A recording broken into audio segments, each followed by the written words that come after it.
Hello everyone. आज हम पढ़ेंगे लॉज ऑफ केमिकल कम्बिनेशन। जब भी कोई रिएक्शन होती है, कोई केमिकल कम्बिनेशन होता है, तो कुछ लॉज हैं जो फॉलो किए जाते हैं, कुछ लॉज हैं जो ओबे किए जाते हैं। तो उन्हीं लॉज को हम बोलते हैं लॉज ऑफ केमिकल कम्बिनेशन। तो सबसे पहला लॉ इसमें है law of conservation of mass.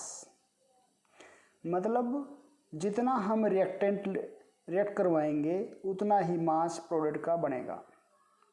किसी रिएक्शन में प्रोडक्ट उतना ही बनेगा जितना हम रिएक्ट करवाएंगे। तो during a chemical reaction masses of the products formed is equal to the total masses of the reactants reacted। जितना मास रिएक्टेंट का रिएक्ट करेगा उतना ही मास प्रोडक्ट का बनेगा। जैसे एक आसान सी रिएक्शन बताएं हम, तो क्या है, C+O2 gives CO2। तो कार्बन का मास, एटॉमिक मास 12 ग्राम, ऑक्सीजन का 16 होता है, 2 ऑक्सीजन तो 32। तो कितना रिएक्टेंट रिएक्ट किया, 12 ग्राम कार्बन 32 ग्राम ऑक्सीजन, यानी कि 44। CO2 का मास भी कितना होता है, कार्बन का 12, ऑक्सीजन का 32 जोड़ के 44। तो प्रोडक्ट का भी मास 44, रिएक्टेंट का भी मास 44। तो देखो लिखा हुआ ऊपर, mass of product formed is equal to the mass of reactants reacted. दूसरा है फिर लॉ ऑफ डेफिनेट प्रोपोर्शन। जब दो एलिमेंट आपस में कंबाइन करते हैं तो वो एक फिक्स रेशो ऑफ मास में आपस में कंबाइन करेंगे। During compound formation elements combine with each other in a fixed ratio of their mass, या elements combine with each other in a fixed ratio of their masses to form compound.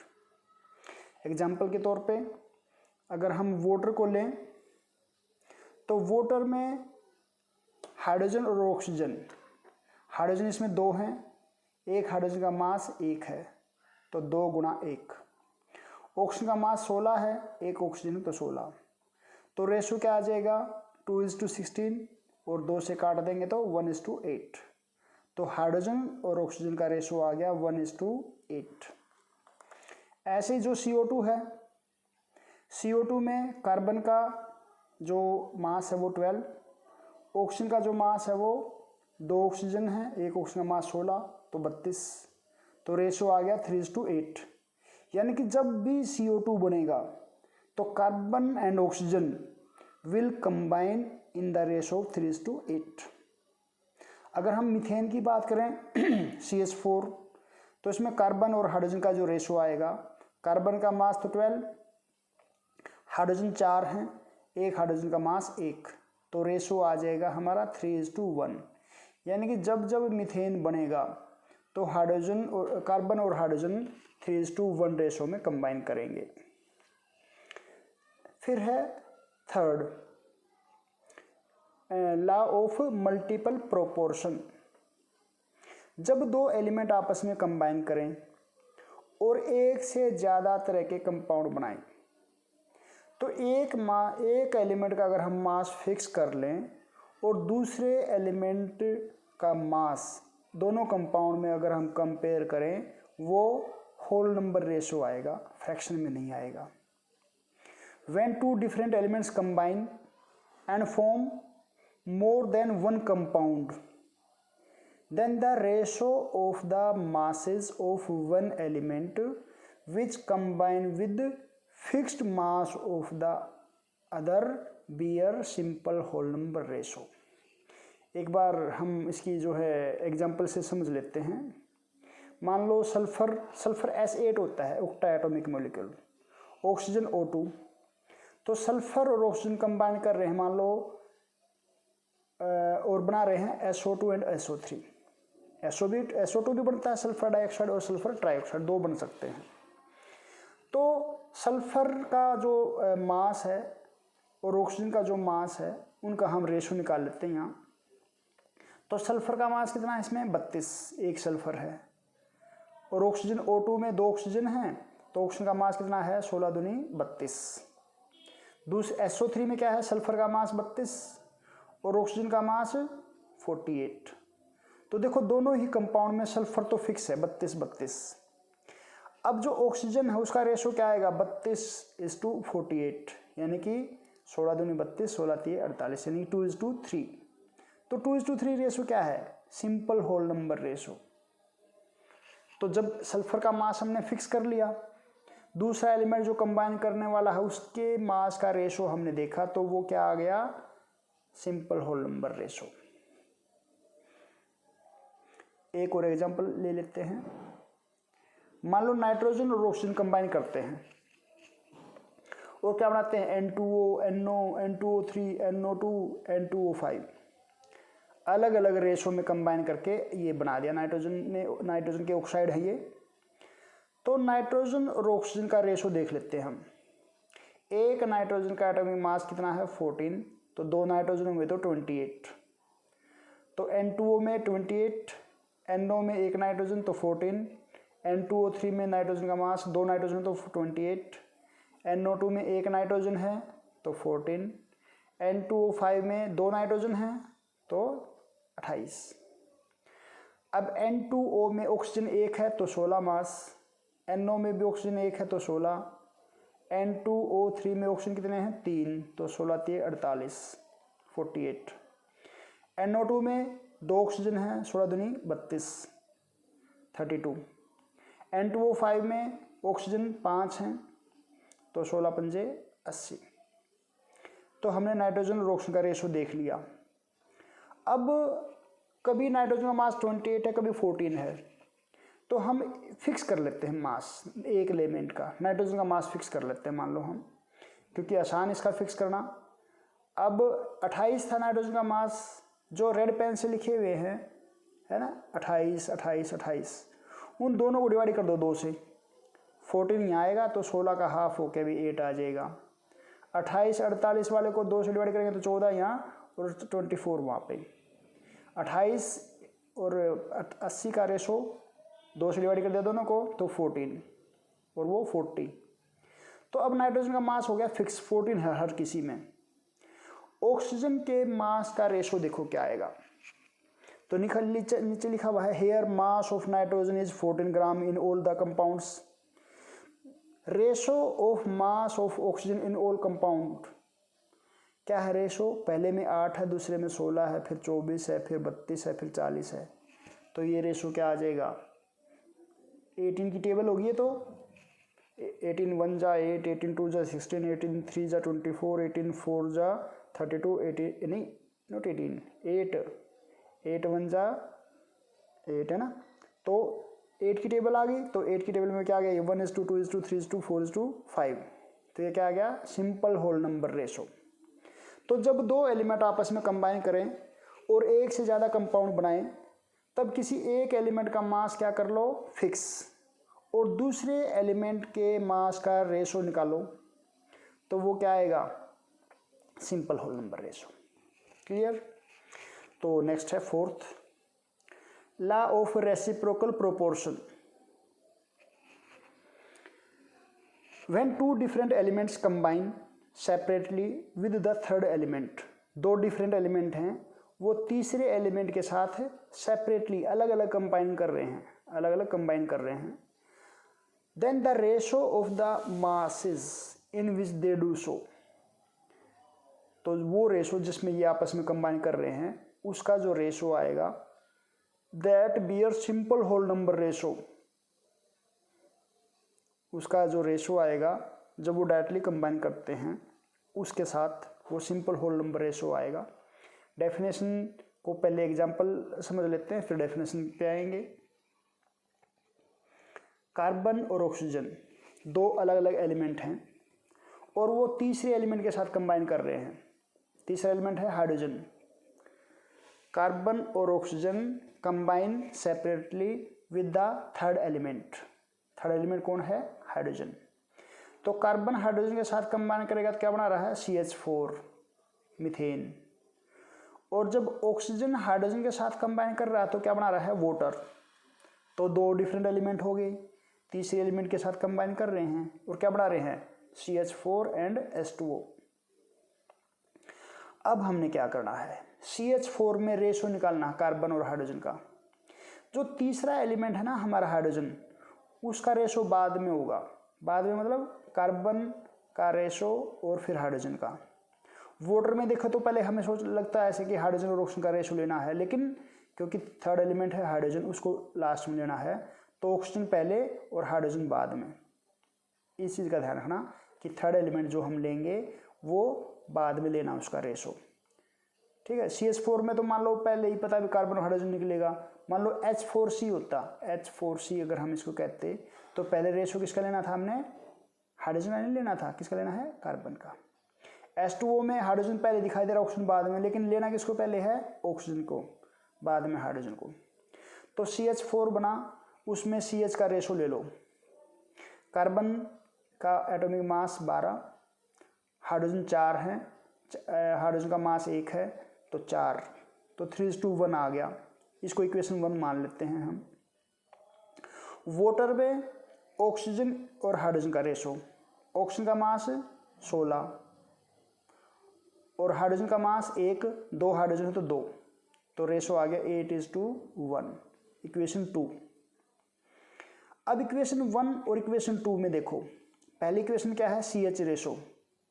CH का मतलब क्या, C/H लिख लूँ इसको मैं, और OH का रेशो O/H लिख लेता हूँ इसको मैं। इन दोनों का रेशो ले लिया हमने इक्वेशन 1 और इक्वेशन 2 का, तो 3:1 को लिख दिया 3/1, 8:1 को लिख दिया 8/1। तो इक्वेशन 1 और 2 का रेशो जो आ गया वो आ गया 3:8। इक्वेशन A आ गई है हमारी। दोबारा से देखो, इक्वेशन 1 और इक्वेशन 2 हैं, उनका रेशो हमने लेना है। इक्वेशन 1 में रेशो किसका है, CH का, तो C ऊपर लिख दिया मैंने, H नीचे लिख दिया। ऐसे ही इक्वेशन 2 में किसका रेशो है, OH का, तो O को ऊपर H को नीचे, क्योंकि H से H कैंसिल हो गए, अल्टीमेटली C और O का ही रेशो तो आएगा ना वो। तो फर्स्ट इक्वेशन में 3:1 था, 3/1 लिख दिया। सेकेंड इक्वेशन में 8:1 था, तो इसको 8/1 लिख दिया, और ये रेशो क्या आ गया, 3:8। ये इक्वेशन A आ गई। अब बात है भी दो डिफरेंट एलिमेंट कौन कौन से थे, कार्बन और ऑक्सीजन, वो खुद आपस में कंबाइन करें तो क्या बनाएगा, CO2। कार्बन 1 है, ऑक्सीजन उसमें 2 हैं, तो CO का रेशो निकाल देते हैं हम। कार्बन का मास 12, ऑक्सीजन का मास 16, लेकिन 2 ऑक्सीजन है तो 32, तो रेशो क्या आ गया, 3:8। जब वो डायरेक्टली कंबाइन करते हैं तो इस रेशो को हम B मान लेते हैं, B, इक्वेशन B। तो इक्वेशन B का इक्वेशन A के साथ रेशो निकाल देते हैं हम। 3:8 को क्या लिख देते हैं हम, 3/8, और B इक्वेशन में 3:8 है, उसको भी 3/8। तो इनका जो रेशो आएगा क्या आ गया, 1:1, 1:1 हो, 2:1 हो, 1:2 हो, सिंपल होल नंबर रेशो आएगा। तो अब डेफिनेशन पे वापस जाते हैं।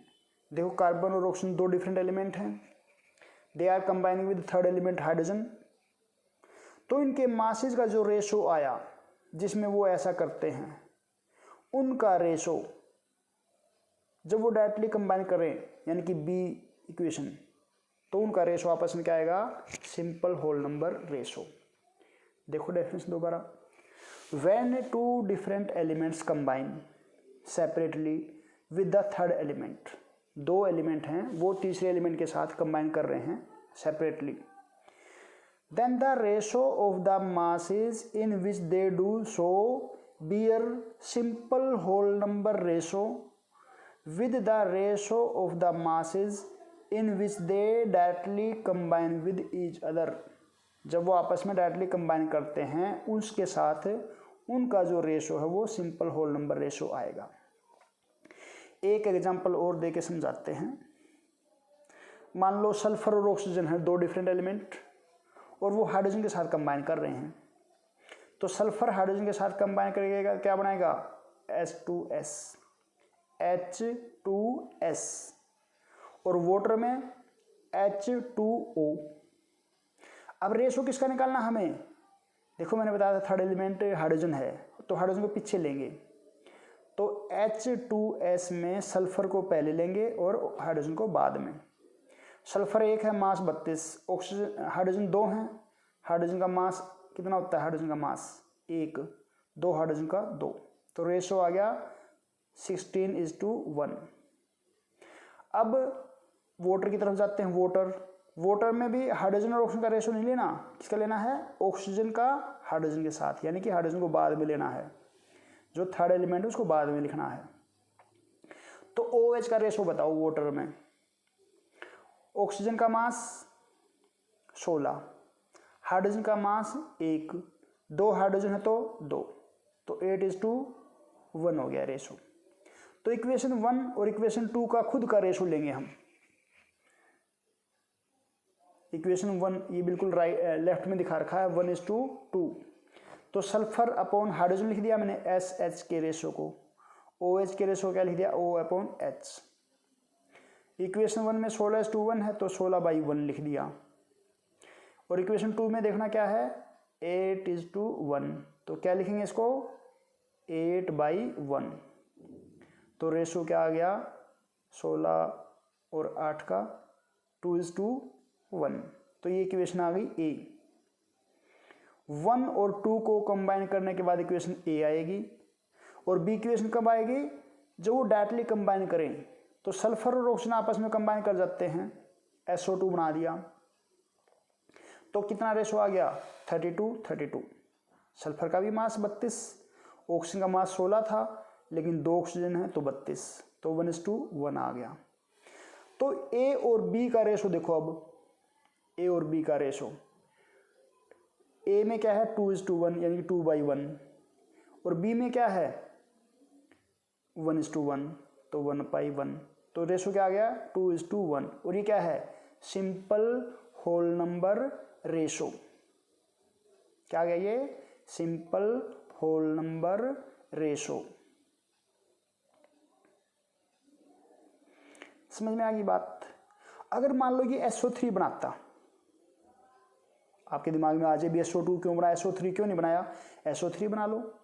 SO3 होता तो इक्वेशन B में क्या रेशो आता, सल्फर तो एक ही था 32, ऑक्सीजन क्या है, ऑक्सीजन का मास हो गया 3 ऑक्सीजन हो गए 16 48, तो 32:48 का जो रेशो है वो कितना आएगा 16 दूनी 32, 2:3 आ जाएगा।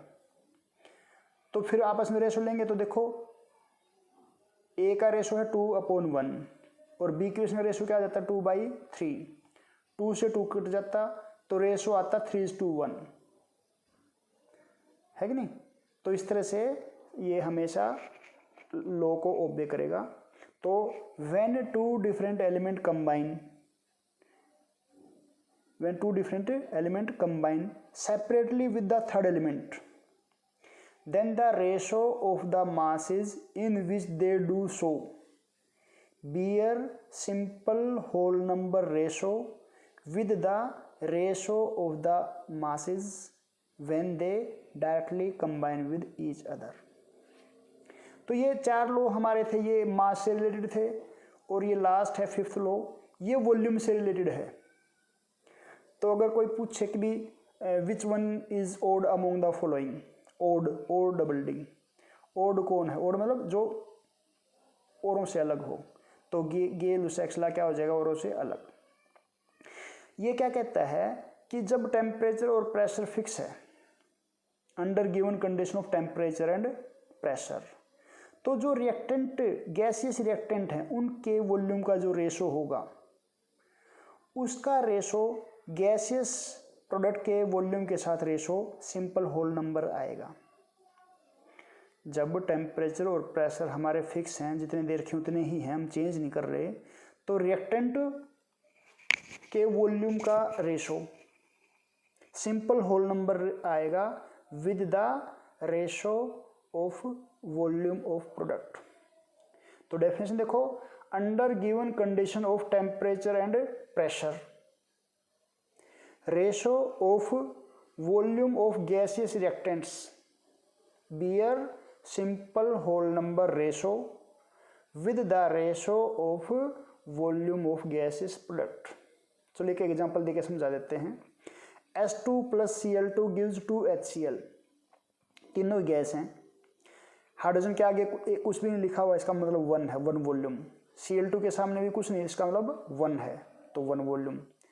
HCl के आगे क्या है, 2, तो इसका मतलब क्या हो गया, 2 वॉल्यूम। तो रेशो क्या हो गया, 1:1:2। ये क्या है, simple whole number ratio. Gaseous हैं तीनों ही, तो अगर कोई सॉलिड होता तो उसको छोड़ देते, केवल गैस गैस की बात करेंगे हम। तो ratio of volume of gaseous reactant with the ratio of volume of gaseous product क्या आ गया, simple whole number ratio. Under given condition of temperature and pressure, ratio किसका रेशो, वॉल्यूम का, किनका वॉल्यूम, गैसियस रिएक्टेंट का। Simple whole number ratio किसके साथ बनाएगा, वॉल्यूम के साथ। किसके, वॉल्यूम के साथ, प्रोडक्ट के। अगर प्रोडक्ट दो तो प्रोडक्ट के दोनों वॉल्यूम का रेशो लेंगे हम। तो क्या लिख दिया, simple whole number ratio with the ratio of volume of gases product. अगर एक ही प्रोडक्ट होता तो हम ये 2 बार रेशो लिखते, simple whole number ratio with the volume of gases product. लेकिन गैसेस प्रोडक्ट एक से ज़्यादा भी हो सकते थे, तो उस केस में क्या लिखाना पड़ा हमें, with the ratio of volume of gases products. मैंने बताया पहले जो 4 हैं वो किससे रिलेटेड हैं, वो मास से रिलेटेड हैं। मास के बारे में बताते हैं कि इतना मास बना, इतना मास बना, ना। इसमें सिर्फ हम वॉल्यूम की बात करते हैं। तो ये डिफरेंस इनमें समझ में आ गया। तो इनको नोट्स बनाओ, इनके कॉपी में नोट डाउन करो और इनको लर्न करो। नेक्स्ट लेक्चर से पहले आपको ये कॉपी में नोट करने हैं। Thank you, have a nice day.